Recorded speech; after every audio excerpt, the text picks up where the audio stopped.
Amado Dios Todopoderoso, gracias te damos por este tiempo, por poder levantarnos esta mañana. Te entregamos la palabra que vamos a leer en este día, el capítulo. Te doy gracias, Señor, por cada persona que nos escucha, que nos sigue y que nos acompaña a meditar y a orar con estos capítulos y con este devocional. Quedamos en tus manos en el nombre de Jesús. Amén y amén. Muy buenos días a todos. Estamos saludándoles desde mi tiempo con Dios. Venimos leyendo la carta a los Colosenses y hoy vamos a leer el capítulo número 2. Quiero que sepan cuánta angustia he sufrido por ustedes y por la iglesia en la Odisea y por muchos otros creyentes que nunca me conocieron personalmente. Quiero que ellos cobren ánimo y estén bien unidos con fuertes lazos de amor. Quiero que tengan la plena confianza de que entienden el misterioso plan de Dios que es Cristo mismo. En Él están escondidos todos los tesoros de la sabiduría y el conocimiento. Les digo esto a ustedes para que nadie los engañe con argumentos ingeniosos, pues si bien estoy lejos, mi corazón está con ustedes y me alegro de que viven como deben hacerlo y de que su fe en Cristo se mantiene firme. Libertad y vida nueva en Cristo. Por lo tanto, de la manera que recibieron a Cristo Jesús como Señor, ahora deben seguir sus pasos. Arráiguense profundamente en Él y edifiquen toda la vida sobre Él. Entonces la fe de ustedes se fortalecerá en la verdad que se les enseñó y rebosarán de gratitud. No permitan que nadie los atrape con filosofías huecas y disparates elocuentes que nacen del pensamiento humano y de los poderes espirituales de este mundo y no de Cristo. Pues en Cristo habita toda la plenitud de Dios en un cuerpo humano, de modo que ustedes también están completos mediante la unión con Cristo, quien es la cabeza de todo gobernante y toda autoridad. Cuando ustedes llegaron a Cristo fueron circuncidados, pero no mediante un procedimiento corporal. Cristo llevó a cabo una circuncisión espiritual, es decir, les quitó la naturaleza pecaminosa. Pues ustedes fueron sepultados con Cristo cuando se bautizaron, y con Él también fueron resucitados para vivir una vida nueva, debido a que confiaron en el gran poder de Dios, quien levantó a Cristo de los muertos. Ustedes estaban muertos a causa de sus pecados y porque aún no les habían quitado la naturaleza pecaminosa. Entonces, Dios les dio vida con Cristo al perdonar todos nuestros pecados. Él anuló el acta con los cargos que había contra nosotros y la eliminó clavándola en la cruz. De esa manera, desarmó a los gobernantes y a las autoridades espirituales, los avergonzó públicamente con su victoria sobre ellos en la cruz. Por lo tanto, no permitan que nadie los condene por lo que comen o beben, o porque no celebran ciertos días santos, ni ceremonias por la luna nueva, ni los días de descanso. Pues esas reglas son solo sombras de la realidad que vendrá, y Cristo mismo es esa realidad. No dejen que los condene ninguno de aquellos que insisten en una religiosa abnegación o en el culto a los ángeles, al afirmar que han venido visiones sobre estas cosas. Su mente pecaminosa los ha llenado de arrogancia y no están unidos a Cristo, la cabeza del cuerpo. Pues Él mantiene todo el cuerpo unido con las articulaciones y los ligamentos, el cual va creciendo a medida que Dios lo nutre. Ustedes han muerto con Cristo y Él los ha rescatado de los poderes espirituales de este mundo. Entonces, ¿por qué siguen cumpliendo las reglas del mundo tales como no toques esto, no pruebes eso, no te acerques a aquello? Esas reglas son simples enseñanzas humanas acerca de cosas que se deterioran con el uso. Podrán parecer sabias porque exigen una gran devoción, una religiosa abnegación y una severa disciplina corporal, pero a una persona no le ofrecen ninguna ayuda para vencer sus malos deseos. Bueno, con esto termina el capítulo 2 de la carta a los Colosenses. Y mire que empieza a hablar el apóstol Pablo acerca de la nueva forma de vivir del cristiano. Nosotros debemos de cobrar ánimo y saber de que estamos unidos y con lazos fuertes a Jesucristo, lazos de amor. Esa confianza nos da a entender a nosotros que ese plan que Dios tenía era que Él quería habitar en nosotros. Recordemos que desde el Antiguo Testamento el Señor viene anunciando de que Él ya no iba a habitar en una iglesia construida por mano de hombres, sino que Él iba a estar en una iglesia que la iba a construir Él mismo, y ese somos nosotros. Nosotros hoy somos templo del Espíritu Santo, porque el Espíritu Santo habita en cada uno de nosotros. Nosotros somos esos tesoros escondidos que dice el mismo apóstol Pablo, que anteriormente no se podía ver al Señor, o no podíamos tener esa comunión con el Señor. Pero hoy Jesucristo hizo posible de mantenernos cerca a Él, de que Él pudiera estar en nosotros. Y entonces el Señor nos manda a decir que no nos dejemos engañar por argumentos ingenuos de otras creencias o de otras sectas que muchas veces nos llevan a confundir. El apóstol Pablo empieza también a hablar en este capítulo acerca de la libertad de la vida nueva en Cristo. Mire que cuando nosotros hemos recibido a Jesucristo como Dios y Salvador, nosotros pasamos a ser nuevas criaturas en Cristo Jesús.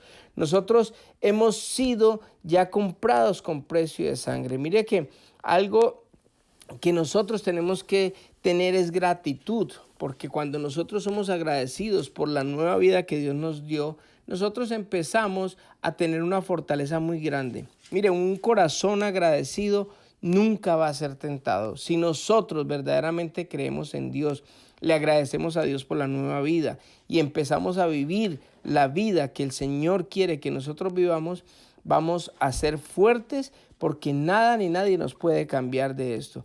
¿Qué pasa cuando una persona duda? Cuando una persona de pronto no es agradecida o tiene unas expectativas muy grandes o diferentes o materiales acerca de la nueva vida.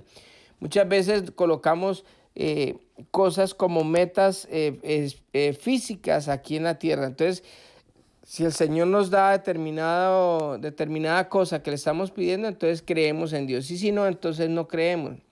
Entonces es lo que el Señor quiere, que esas filosofías huecas, esos disparates que muchas veces llegan a nuestra mente, tenemos que sacarlos, porque sabe que hay poderes espirituales en este mundo que también nos engañan a nosotros y quieren colocarnos como que la creencia en Jesucristo es por lo que recibimos y no por lo que Él es. Nosotros tenemos que creer es en Jesucristo, pues en Él habita la plenitud de Dios en ese cuerpo que Él estuvo aquí en la tierra. O sea, el Señor es el mismo Dios y unidos mediante a Él, sabiendo de que Cristo es la cabeza de la iglesia, nosotros podemos tener esa comunión permanente con Dios. Dios quiere que nosotros tengamos en cuenta de que había una sentencia. Mire, había un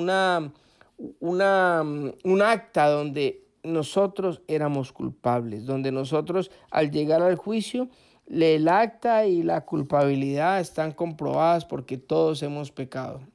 Al nosotros haber pecado, teníamos ya la sentencia de muerte y estábamos cumpliendo esa sentencia. Pero ¿sabe qué? Cuando viene Jesucristo, Él clava esa acta en el madero de la cruz. ¿A quiénes? A quienes les hemos recibido. No es para todo el mundo, porque mucha gente sabe, conoce, pero no se atreve a recibir al Señor, porque se ha dejado meter en la cabeza mentiras de todas estas huestes de maldad, de toda esta acechanza del enemigo, que ha hecho que la gente empiece a creer en otras cosas. Empezamos a creer en la prosperidad, empezamos a creer en los ángeles, empezamos a creer en la brujería, empezamos a creer en otras cosas que se disfrazan de cosas buenas y que nos llevan a alejarnos de Dios. El propósito del enemigo es precisamente eso. Cuando hay milagros, que muchas veces los hay, pero no son milagros hechos por Dios, sino que el mismo enemigo trata con su poder que tiene de pronto de que alguien él ha puesto alguna enfermedad o alguna cosa y hay una sanidad, digámoslo así, por un espíritu, por cualquier cosa que de pronto haya. Pues hombre, simplemente es algo que el enemigo hace para que nosotros dejemos de creer en Dios, en Jesucristo, y creamos en otras cosas que no tienen ningún poder. El Señor nos hace esa advertencia de que nosotros debemos de estar convencidos de que solamente Dios, Jesucristo, es el único que nos puede salvar, de que nuestra confianza, nuestra fe debe estar puesta en Cristo Jesús, de que en el momento en que lo recibimos a Él, nosotros morimos a esa vieja vida y quedó esa antigua manera de vivir crucificada, quedó muerta en la cruz, y en el bautismo, cuando nos sumergimos, ahí quedó esa vida, y cuando salimos del agua en el bautismo, empezamos una nueva vida, que es la vida que Cristo quiere vivir a través de nosotros. Mire que ya hay una gran diferencia de muerte a vida. Hay una gran diferencia porque ya yo no estoy alejado de Dios, sino que tengo al mismísimo Dios en mi corazón, porque soy templo del Espíritu Santo, y eso es lo que Dios quiere que nosotros estemos convencidos, y es lo que Dios empieza a hablarnos en estas enseñanzas que nos están dando, porque de verdad que debemos de tener la sabiduría, debemos de tener la mente abierta, de saber de que solo Dios nos puede salvar. Así que no nos dejemos engañar, porque muchas veces hay tantas prohibiciones y tantas cosas que sacan, que es pecado esto, que es pecado lo otro. Hombre, nosotros debemos de vivir en libertad con Dios.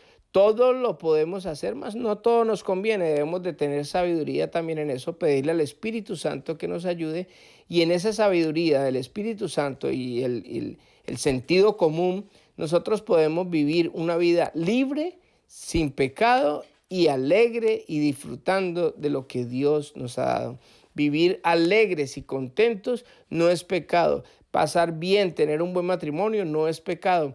Es vivir bien, es darle gloria a Dios por esta nueva vida, por esto que Él ha hecho en cada uno de nosotros. Así que vamos a orar y vamos a darle gracias a Dios, vamos a levantarnos, vamos a disfrutar de los hijos, de la esposa, del trabajo, y vamos a tener esa comunión con Dios permanente, para que todo el mundo sepa que vale la pena seguir al Señor, porque Dios es bueno y su misericordia es para siempre. Y el acta que había antes, que nos llevaba a nosotros a estar alejados de Dios, ya quedó clavada en la cruz. O sea que estamos cerca a Dios gracias a que Cristo nos abrió el camino. Así que oremos. Amado Jesús, yo te doy gracias por habernos rescatado, por haber muerto por nosotros en la cruz, por haber clavado esa acta que nos declaraba culpables. Gracias porque hoy somos libres y podemos vivir en la paz del perdón. Podemos vivir alegres y contentos y disfrutar de la vida abundante que nos has regalado.